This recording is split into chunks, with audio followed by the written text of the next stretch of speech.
பட்டலந்த ஆணைக்குழு அறிக்கை மீதான பாராளுமன்ற விவாதம் ஏப்ரல் மாதம் 10ஆம் திகதி ஆரம்பமாகும் என பாராளுமன்ற தொடர்பாடல் பிரிவு தெரிவித்துள்ளது.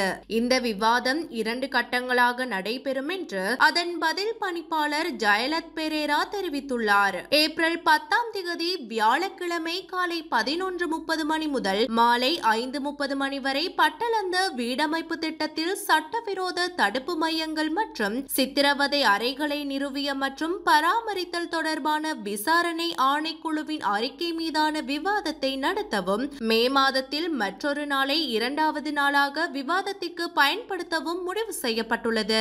பட்டலந்த ஆணைக்குழு அறிக்கை கடந்த 14ஆம் திகதி பாராளுமன்றத்தில் சமர்ப்பிக்கப்பட்டது. குறித்த அறிக்கையை சபை தலைவர் அமைச்சர் பிமல் ரத்நாயக்க சமர்ப்பித்தார். அப்போது அந்த அறிக்கை தொடர்பாக 2 நாள் விவாதம் நடத்தப்படும் என்று பிமல் ரத்நாயக்க தெரிவித்தார். அந்த அறிக்கை தொடர்பில் நடவடிக்கை எடுப்பதற்கு ஜனாதிபதி தலைமையிலான அமைச்சரவை கொள்கை அளவிலான முடிவை எடுத்துள்ளதாக அவர் தெரிவித்தார். பட்டலந்த ஆணைக்குழு அறிக்கையை எதிர்காலத்தில் சட்டமா அதிபருக்கு அனுப்ப முடிவு செய்யப்பட்டுள்ளது.